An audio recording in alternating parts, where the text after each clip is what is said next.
SIR के मुद्दे पर ममता बनर्जी ने चीफ इलेक्शन कमिश्नर को चिट्ठी लिख दी है और बिना योजना बनाए एसआईआर हो रहा है, ये ममता बनर्जी ने चिट्ठी में कहा है। एसआईआर की प्रक्रिया अराजक है और खतरनाक है। बीएलओ को सही ट्रेनिंग, पर्याप्त समय नहीं मिला है और ये प्रक्रिया शुरू कर दी गई।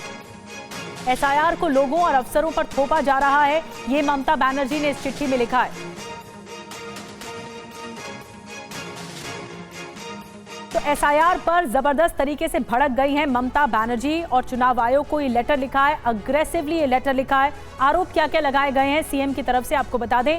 पूरी प्रक्रिया अराजक और खतरनाक है, ये कहा गया है। जरूरी डॉक्यूमेंट्स में अस्पष्टता है, क्लैरिटी नहीं है। बार बार डेटा मिसमैच जैसी परेशानी हो रही है। लाखों किसान खेती में व्यस्त हैं।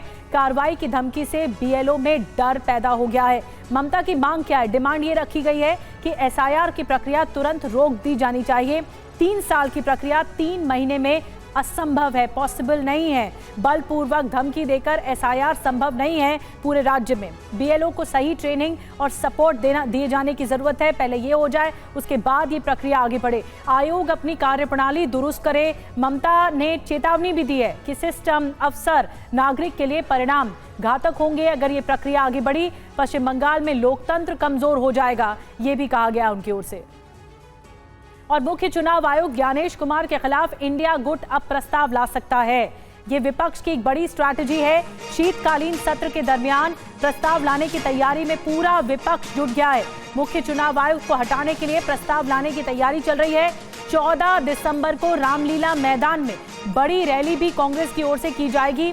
हस्ताक्षर अभियान के दस्तावेज भी राष्ट्रपति को भेजे जाएंगे। तो एक बड़ी स्ट्रैटेजी के साथ इस वक्त पूरा विपक्ष काम कर रहा है, खास करके कांग्रेस। और हस्ताक्षर अभियान चलाया जाएगा, राष्ट्रपति को सौंपा जाएगा ये पूरा हस्ताक्षर सभी के जो इसका विरोध कर रहे हैं। और शीतकालीन सत्र में बड़ी तैयारी की जा रही है। अब आपको बता दें कि कांग्रेस लगातार वोट चोरी का आरोप लगा रही है। एसआईआर के खिलाफ ये अभियान लाने की तैयारी है। कांग्रेस का प्लान क्या है, पहले ये समझिए। मुख्य चुनाव आयोग के खिलाफ, ज्ञानेश कुमार के खिलाफ ये प्रस्ताव लाने की तैयारी है। संसद के शीतकालीन सत्र में विपक्ष ऑपोजिशन कर रहा है, प्रस्ताव लाने की तैयारी। बिहार में हार के बाद कांग्रेस के सहयोगी दलों से ये बातचीत हो रही है, जिसमें ममता बनर्जी हैं, वो पहले ही आवाज उठा चुकी हैं, सीईसी को चिट्ठी लिख चुकी हैं। अखिलेश यादव इसमें हैं, उद्धव ठाकरे हैं, स्टालिन भी हैं, जो एसआईआर के खिलाफ हैं और इनको एकजुट करने की कोशिश है। 14 दिसंबर को बड़ी प्लानिंग है। दिल्ली के रामलीला मैदान में रैली निकालने की कांग्रेस की ओर से। हस्ताक्षर अभियान के दस्तावेज राष्ट्रपति को भेजे जाएंगे। जो सिग्नेचर किए जाएंगे वो डॉक्यूमेंट्स भेजे जाएंगे। जनता को क्या बताना चाहती है कांग्रेस, ये भी जानिए। बताना ये चाहती है कि मुख्य चुनाव आयुक्त की नियुक्ति से सीजीआई को हटाया गया है। सीसी के किसी फैसले या बयान पर कार्रवाई नहीं हो सकती।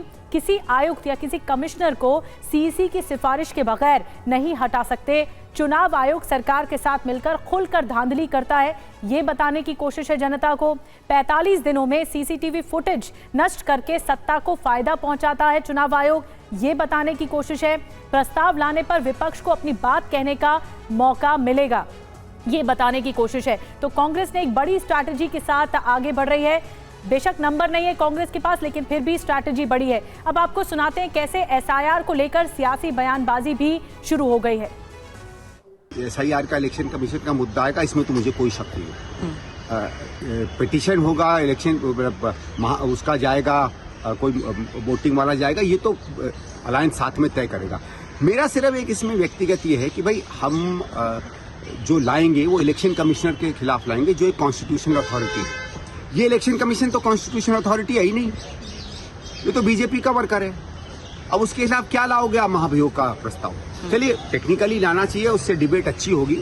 लेकिन जो आदमी अपने आप को जनता का, सरकार का, संविधान का सेवक ही नहीं मानता है, वो लॉयलिस्ट है उनके प्रति जिन्होंने उसको बनाया है, उस व्यक्ति के प्रति आप क्या लाओगे? 15 साल से रह रहे सरकार उसका साथ है। अगर उसका पास अब पहुंचिएगा तो उसका पास से आधार भी आपको मिलेगा, उसका पास पैन भी आपको मिलेगा, वोटर आईडी भी मिलेगा, सब तृणमूल ने बना कर दिया था। अब ये लोग भाग रहे हैं और ये लोग भारत की जो मूल निवासी है उसका रोजी रोटी पे वो विस्ता जमा रहे हैं। आज जो भारतीय मुसलमान है उसका स्थिति क्या है? सब संदेह की दृष्टि से उसको देख रहे हैं। आज उत्तर 24 परगना का जो हमारा अल्पसंख्यक भाई बहने हैं जो माइग्रेंट लेबर के लिए दूसरे जगह काम कर रहे हैं, वो आज पुलिस को बोल रहे हैं, तमिलनाडु में बोल रहे हैं, केरल में बोल रहे हैं, उत्तर प्रदेश में बोल रहे हैं, नोएडा में बोल रहे हैं, हरियाणा में बोल रहे हैं, ये बांग्लादेशी है और हम लोग भारतीय हैं।